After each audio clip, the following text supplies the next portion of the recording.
안녕하세요. 두 번째 시간 제곱근의 성질 공부해 보겠습니다. 자, 제곱근의 성질. a의 제곱근은 루트 a와 마이너스 루트 a이므로 이들을 각각 제곱하면 a가 된다. 너무 당연한 말인데 읽다 보면 말이 꼬여요. 무슨 말이지? 이렇게 생각할 수 있을 것 같아요. 그럼 아주 쉽게 자, 어린아이들처럼 장난 한번 쳐봅시다. 3을 제곱하면 9가 되죠. 그러면 3의 제곱이 9잖아요. 그러면 이렇게 얘기하면 돼요. 3의 제곱의 제곱근은 뭐야? 3. 근데 마이너스 3도 있죠. 왜요? 3의 제곱은 어차피 9가 됐기 때문에 9가 되기 위한 제곱근은 2개가 나와야 정상이거든요. 헷갈린다고요? 자, 다시요. 다시 해볼게요. 3의 제곱은 9입니다. 그렇죠. 그런데 9의 제곱근 하면은 우리가 대답을 어떻게 하죠? 플러스 3하고 마이너스 3이요. 그러면 3의 제곱의 제곱근은 하면 또 3? 이러면 될까요? 안 될까요? 안 되죠. 같은 숫자에 대해서 물어보고 있으면 답도 같은 답을 해줘야죠. 이제 조금 알 것 같아요? 그래서 선생님이 지난 시간에 늘 했던 얘기가 숫자가 복잡하면 계산을 완벽하게 하고 나서 가장 간단한 수로 다시 읽어서 문제를 만드세요. 3의 제곱의 제곱근이니까 3을 제곱한 거니까 3이겠네요. 라고 대답하지 말고 9의 제곱근으로 문제를 바꾸세요. 자, 잠깐만요. 루트 또는 제곱근의 개념이 좀 나왔는데 지금 그러면 우리 말하자면 요 플러스 3은 루트 3의 제곱과 같은 값이라 그랬죠. 같이 표현할 수 있을 거예요. 그럼 이 숫자도 마찬가지고 마이너스 루트 3의 제곱 이렇게 표현할 거예요.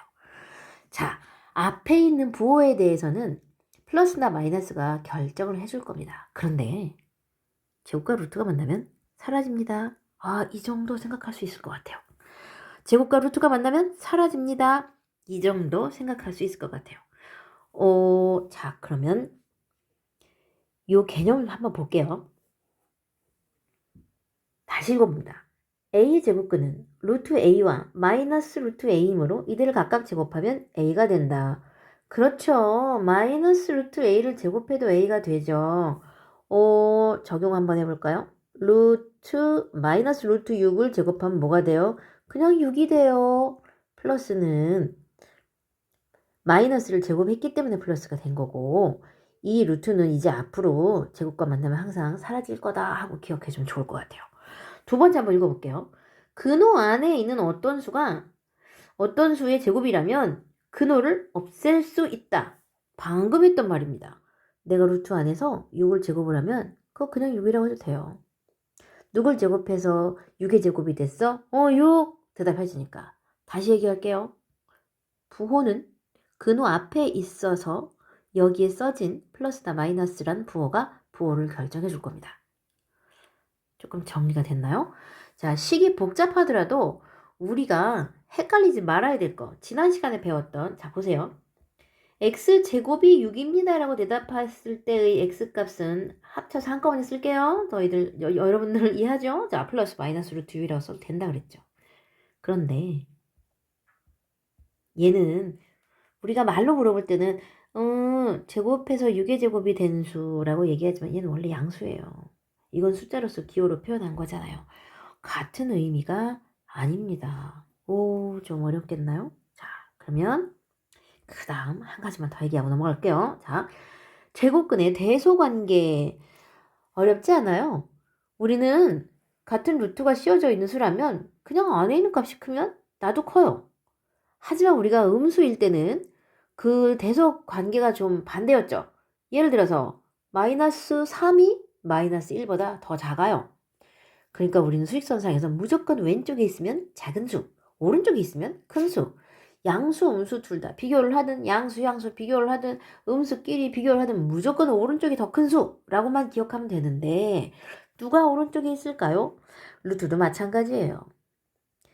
루트 3하고 루트 9와 루트 8하고 누가 더 커요? 그럼 당연히 루트 8이 더 커요 라고 대답해주면 되고 이게 만약에 마이너스 루트 3과 마이너스 루트 8이 붙어버렸다면 얘가 더 커요 라고 대답해주면 돼요. 그럼 우리가 실제로 그냥 루트를 써서 그 기호를 쓴 것뿐이지 대소관계는 우리가 여태까지 배웠던 청수의 대소관계와 아주 같습니다. 문제를 더 읽을 필요가 있을지 모르겠지만 밑에 중요한 말이 하나 나와요. 자, 보세요. 우리는 루트 10과 3 중에서 누가 더 큰지 비교하는 방법을 생각을 해볼 거예요. 루트 10은 루트 안에 있지만 3은 루트가 없잖아요. 같은 조건으로 놓고 비교해야 되기 때문에 3을 루트 안으로 집어넣는 작업을 합니다. 그냥 가만히 있던 정수를 루트 안으로 넣는다면 어떻게 한다고요? 제곱하면 돼요. 그래서 3을 뭘로 바꿔요? 루트 9로 바꿔요. 그럼 루트 10하고 루트 9하고 비교하면 그래도 루트 10이 더 크네요? 그래서 루트 10보다는 3이 더 작습니다. 이렇게 표현해주면 돼요. 아니면 뭐 양쪽 둘 다 똑같이 제곱해서 비교하는 방법도 있다. 이렇게 얘기하고 있어요. 자, 중학교 과정에서는 주로 이 방법을 많이 쓸 거예요. 양쪽 다 제곱하게 되면 음수랑 양수랑 비교할 때 음수가 뭐가 돼버리죠? 양수가 돼버려요. 살짝 헷갈리는 경우가 생겨요. 그러니까 제곱하는 방법보다는 루트 안으로 넣는 방법을 찾아볼게요. 자, 그러면 정사각형 그림이 좀 나오는데 한번 보고 갈까요? 오른쪽 그림과 같이 넓이가 a인 정사각형의 한 변의 길이는 루트 a이고 넓이가 b인 정사각형의 한 변의 길이는 루트 b입니다. 그랬어요. 이게 b가 이 커다란 사각형 한꺼번에 얘기한 거예요. 자, 그렇다면 a와 b 중에서 누가 더 넓이가 넓으냐면요. b가 더 넓죠. 그럼 한 변의 길이는 누가 더 길어요? 당연히 루트 b가 더 길겠죠. 그래서 이런 대소관계를 얘기하자는 거예요. 자, 이거는 분명히 얘기하는데 양수끼리만 가능한 이야기죠. 선생님 만약에요. 마이너스 루트 10하고 플러스 루트 3하고 누가 더 커요? 그럼 비교하지 마세요. 무조건 양수가 커요. 그건 여러분이 잊으면 안 됩니다. 자, 하나 더 해볼까요? 그러면 2하고 마이너스 2하고 마이너스 루트 3은 누가 더 클까요? 헷갈려요? 자, 그러면 2를 루트 안으로 넣어주는데 마이너스는 건들지 마세요. 그대로 놔두세요. 2만 루트 안으로 집어넣는다고요? 그래서 마이너스 루트 4. 그 오른쪽은 그대로 마이너스 루트 3하고 비교할 거예요. 음수끼리 비교할 때는 그렇죠. 절대값이 작아야 큰 수라고 얘기했어요. 그래서 마이너스 루트 3이 더 큽니다.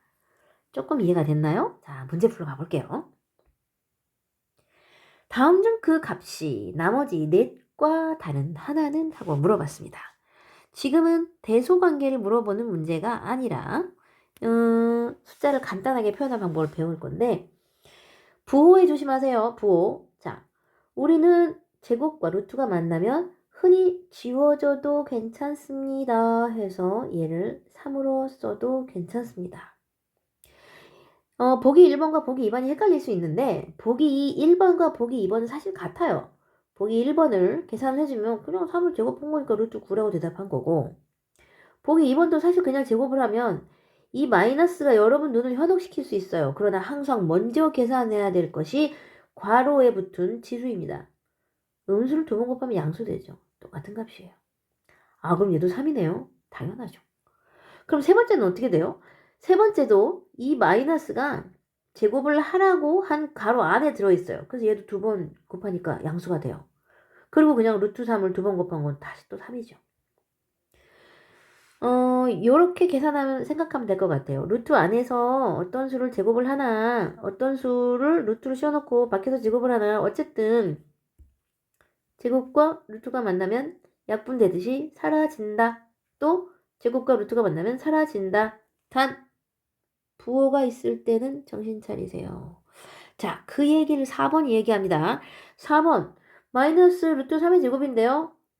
자, 이 제곱과 루트가 지워질 지연정 마이너스는 사라지지 않습니다. 그래서 4번은 마이너스 3이라고 대답해줘야 돼요. 5번은 그럼 밖에서 제곱한 거니까 그냥 3이겠네요. 네, 맞습니다. 이거는 지금 4번이 답이네요. 4번만 음수, 나머지는 모두 양수였어요. 여러분들이 오른쪽 문제는 스스로 한번 풀어보세요. 자, 선생님은 좀 올릴 건데 내려갈 건데 잠깐 멈추고 먼저 풀어보고 그 다음 넘어가도록 합시다. 자, 좀 내려갑니다. 3번 넘어갈게요. 다음을 계산하시오. 복잡해요. 왜 이렇게 복잡한지 모르겠어요. 그런가요? 자, 루트 9를 제곱합니다. 마이너스 같은 거 걸리는 거 없으니까 그냥 해도 괜찮을 것 같죠? 네, 맞아요. 9하고 제곱하고 루트가 만나서 9가 됩니다. 그 다음에 마이너스는 제곱과 아무 관련이 없어요. 그대로 놔두세요. 자, 한꺼번에 가기 복잡하면 하나씩만 계산할게요. 마이너스 2를 제곱을 하면 플러스 4가 되죠. 네, 그럼 루트 안에다 그냥 4라고 쓰세요. 그 다음 나누기.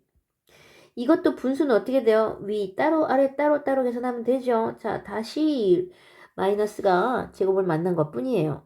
그럼 나도 플러스로 변하겠네요. 9분의 4 더하기 36은요. 루트 36은 6의 제곱이라고 해도 되고요. 난 그냥 저게 6인지 알아요 하면 그냥 6이라고 써도 돼요. 어차피 6입니다. 자, 그러면 다시 정리할게요. 9 맨 앞에 거 썼고요. 마이너스 루트 4는 2와 같다고 얘기했고요. 그렇지 않아도 재밌는 방법이 하나 있어요. 자, 루트 4 그대로 써주고 뒤에 있는 값을 나누기를 곱하기로 바꾸면 위아래 뒤집어지죠. 그럼 얘도 이렇게 쓰나요? 네, 맞아요. 이렇게 쓰세요. 게다가 요 값은 분모 분자를 따로따로 써도 상관이 없어요. 오, 그래서 얘랑 약분이 가능하다는 거군요. 오, 이렇게 끝나네요. 더하기. 자, 얘는 6이 돼요. 요 식을 잠깐 다시 써볼게요. 자, 앞에 9가 있었고 가운데에 두 개의 분수식을 계산하고 나니까 마이너스 루트 9로 끝났고 플러스 6이었죠. 9와 6을 먼저 더하면 15가 되는데 루트 9는 3이죠. 그래서 정답이 12가 돼요. 자, 요 15는 9 더하기 6 먼저 계산한 거예요. 나중에 루트 9만 3으로 바꿨습니다. 조금 이해가 안 되면 다시 들으세요. 자, 이제 다시 내려갑니다. 5번. 다음 보기에 주어진 수를 작은 수부터 차례대로 나열할 때 네 번째 원인수를 구하시오. 오, 자, 잘 보세요. 작은 수부터 차례대로 나열합니다. 무조건 음수가 작죠. 근데 음수가 딱 두 개가 보여요. 이 숫자하고 이 숫자는 음수예요. 그러면 첫 번째, 두 번째 얘들이 차지하겠네. 그러면은 아예 이것들을 다 한꺼번에 비교를 한번 해볼까요? 좋은 방법이 있죠? 모두 다 루트를 똑같이 공평하게 씌워주는 겁니다. 앞에 있던 마이너스는 건들지 말고 3만 넣어주실게요. 그러면은 마이너스 루트 9. 가운데 있던 루트 20은 그냥 놔두세요. 나머지도 다 그냥 놔두세요. 다 루트에 있네요. 자, 맨 마지막에 있는 4는 루트? 그렇죠. 16과 같겠죠. 굳이 수직선상에 한번 그려볼까요? 가장 작은 수가 루트 9하고 루트 6하고 둘 다 음수인데 루트 9가 더 절대값이 크니까 아마 이렇게 올 것 같아요. 그리고 그 다음에 마이너스 루트 6이 오겠죠. 그 사이에 0이 올 것이고 자, 그 다음에 양수로 변한 값들인데 양수로서 가장 작은 값은 아무래도 2분의 1이 제일 작을 것 같아요. 자, 그 다음에는 루트 안에 20도 들어있고 8도 들어있고 자, 이건 4가 아니라 16으로 봐야 됩니다. 오, 그럼 루트 안에 있던 값으로 비교를 하자면 그 다음에 오는 수는 루트 8이어야 되고 그 다음에는 루트 16이어야 되고 마지막으로 가장 큰 수가 루트 20이 되겠네요. 자, 이 박스 안에 있던 값은 바로 얘가 마이너스 3이었고 이 숫자가 플러스 4였죠. 어쨌거나 네 번째 오는 수는 루트 8이 정답이 되겠습니다. 루트 8이 정답입니다. 자, 넘어가 볼까요? 7번. 조금 어려울 수 있는데 여러분은 충분히 읽을 수 있습니다. 자, 다음은 루트 x가 3보다 크고 4보다 작다는 것을 만족하는 자연수 x의 값을 모두 구하는 과정이다. 네모 안에 알맞은 수를 써넣어라. 각 변이 모두 양수니까 이 부등식에 있는 값들 말입니다. 동시에 다 제곱을 합니다. 양수끼리는 괜찮아요.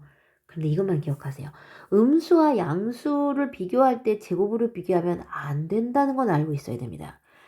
무슨 말이냐고요? 마이너스 3하고 2하고 비교하면 당연히 2가 더 크죠. 양수니까. 근데 제곱을 잘못 제곱을 하면 마이너스 3을 제곱하면 9가 되고요. 2를 제곱하면 4가 돼요. 그래도 얘가 크다고 말할 수 있나요? 못하죠. 그러니까 제곱을 해서 대소그 관계를 비교를 할 때는 반드시 양수일 때만 해야 된다는 거예요. 그래서 우리 이 수업 초반에 내가 그 얘기했죠. 반드시 제곱으로 계산하는 걸로 대소관계를 비교하는 것보다 루트 안으로 숫자를 넣는 게 훨씬 더 많이 쓰일 거다. 제가 그렇게 얘기했었어요. 바로 이런 이유 때문에 그래요. 자, 어쨌든 양쪽을 제곱하면 오른쪽 값이 4였거든요. 자, 여기는 그러면 4가 오겠습니다. 그래서 4를 제곱했더니 그러면 여기는 16이라고 해야 되겠네요. 4를 제곱한 거니까요. 자, 9부터 16 사이에 있는 자연수 얘기합시다. 누가 있을까요? 9부터 16 사이에 9 얘기하면 안 돼요. 10, 11, 12, 13, 14, 15까지 16에도 등호가 들어있지 않기 때문에 여기까지만. 그래서 x값은 이렇게 6개구나. 개수를 물어볼 때도 있어요. 근데 학생들이 끝까지 안 읽어요. 이것을 만족하는 x의 값은 모두 몇 개입니까? 라고 했는데 이걸 다 쓰는 학생이 있고, 이걸 다 쓰라고 지금 한 문제인데 6개 이렇게 대답하는 학생이 있어요. 공부를 잘하는 학생들은요, 문제가 원하는 걸 끝까지 읽고 거기에 대해서 항상 잊지 않고 문제를 푸는 학생들이 공부를 잘하는 학생이에요. 공부 잘하고 싶죠? 문제를 끝까지 읽고 원하는 답이 뭔지 정확하게 알고 나서 답을 써야 됩니다. 자, 오늘은 여기까지 수업할게요. 다음 시간에 만납시다. 안녕히 계세요.